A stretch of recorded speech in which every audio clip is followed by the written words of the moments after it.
Hi everyone, it's me. Who else would it be? And I know what you're thinking. You're like, wait a minute, that's the McDonald's parking lot. Yeah, well, see, everything is around. It's my favorite parking lot to park at and do videos, because, like, I don't know, the other parking lots are just really busy and small. This one's a huge one because it's also a truck stop.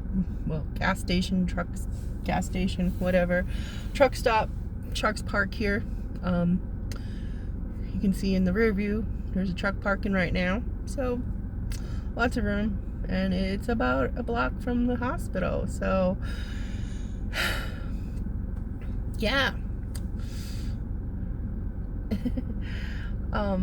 Josh is in the hospital again. So, I'm hoping, praying, wishing, whatever, that he doesn't have to get flown out of town.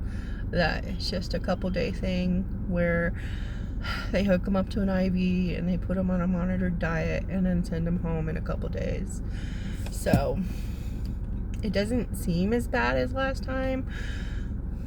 So that's what I'm hoping for.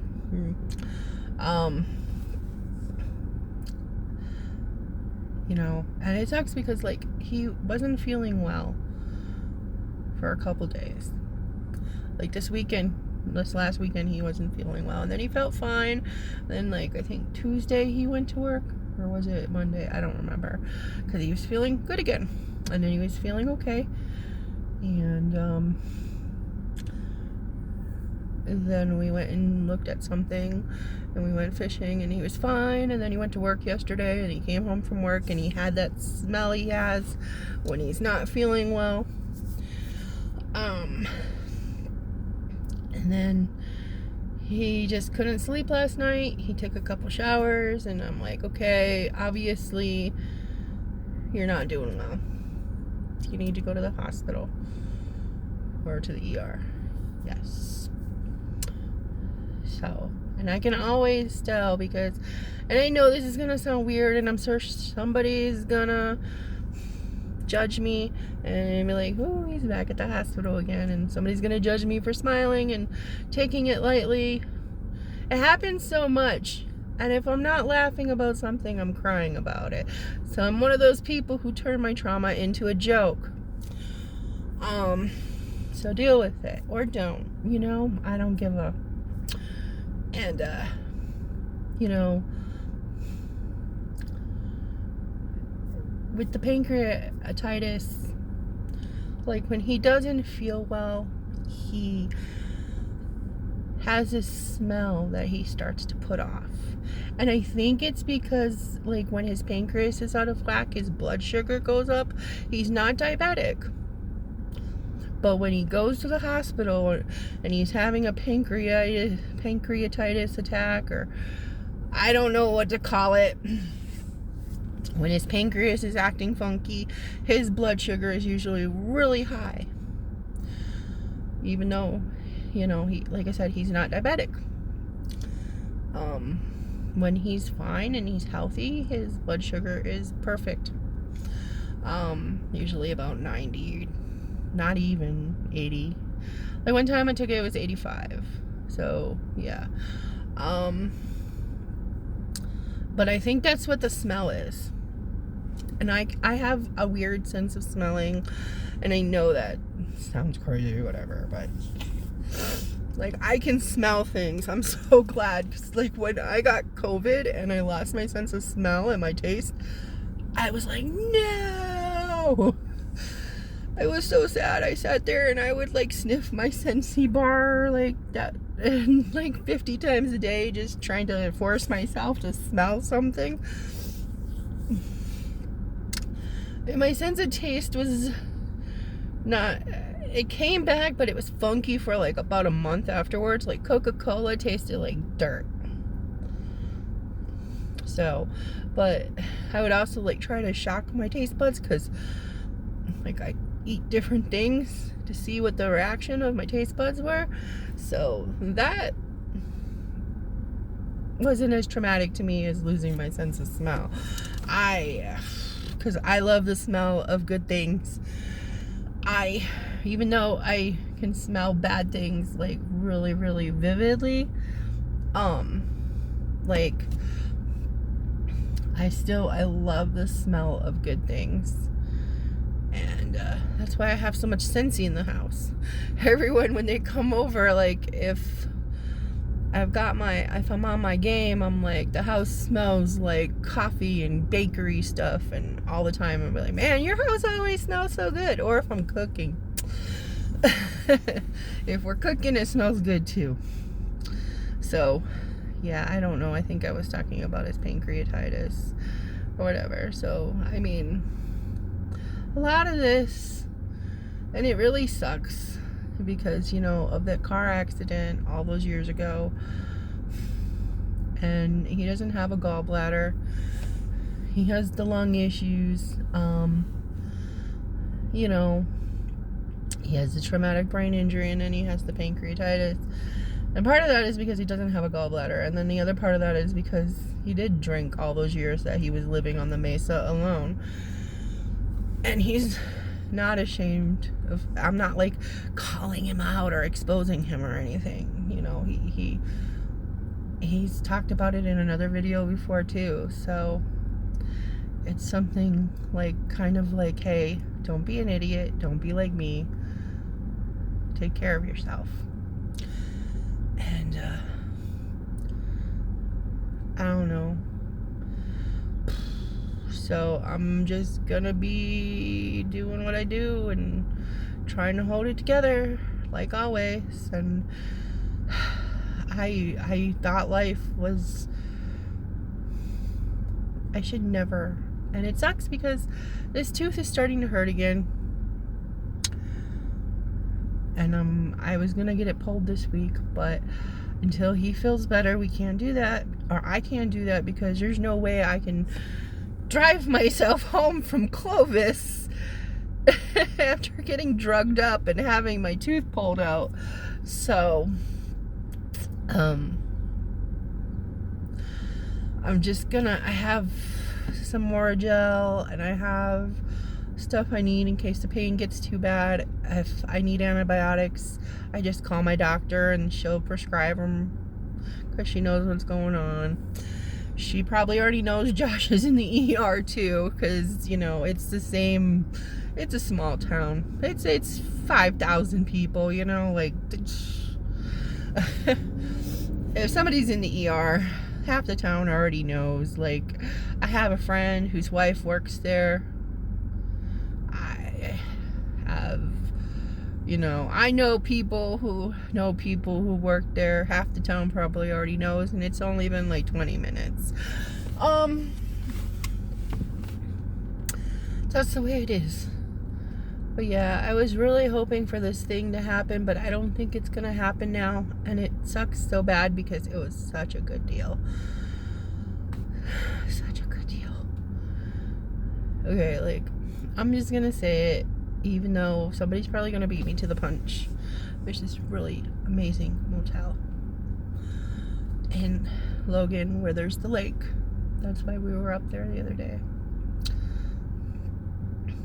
And I don't know with Josh's health if it's something that can be attainable, because I don't know if I could do it all on my own. And I don't know. I kind of wanted to turn it into a family thing.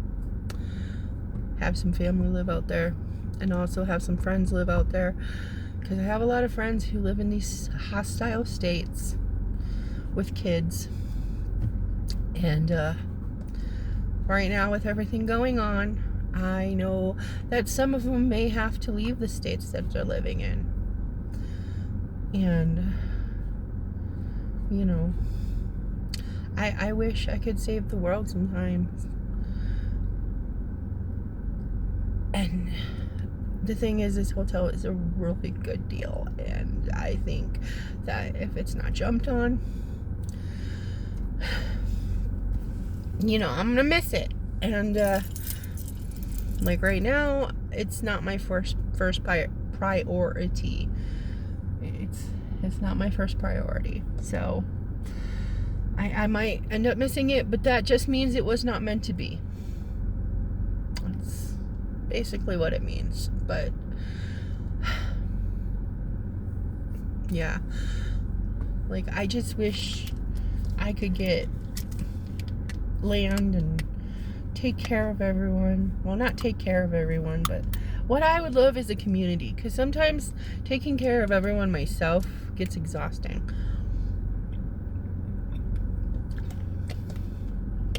It really does. And I wish I had help. I have a hard time asking people for help. But at the same time, I don't necessarily feel as... I don't know anybody who I can really ask for help, because everybody's got their own. And, you know, like, unfortunately with my mind, when somebody lets me down, I kind of like get this thing where I don't ask them for help again, because, like, I don't know, if your mind is like that, if you've lived a life where you're the only person where you've really been able to rely on all your life, making yourself vulnerable like that is really hard, and I know you understand. And for the normal people who don't understand, I don't really know how to explain it. Like, the walls that you build up around yourself, and while it may seem like you're a very open and whatever person, it's totally different asking someone for help. So, you know, and I should have seen this coming yesterday when I didn't even realize, like, I wasn't even thinking, because, like, when we were trying to decide on dinner, and that one's always a challenge. I hate dinner time unless I plan it. But he had that brain fog going on that he gets when he starts to get sick, and I didn't even really think about it. Like, it was one of those things, like, I saw it, but I didn't. So I was too busy trying to figure out what to feed Mom for dinner and get that taken care of. So I guess that's all I really have to say.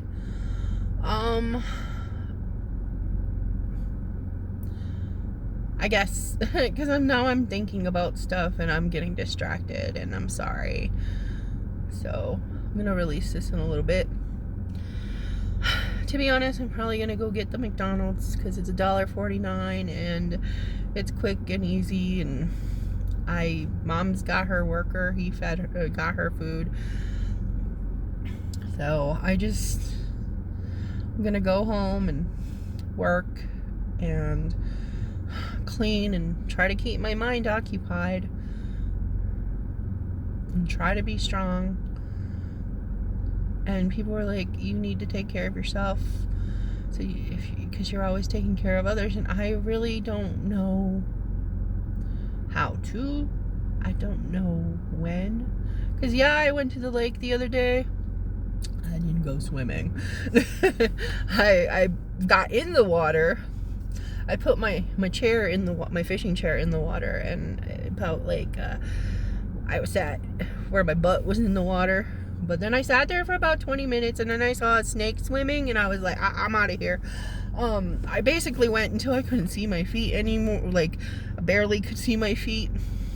So, because I'm not going where I can't see my feet. Didn't catch anything but a sunburn.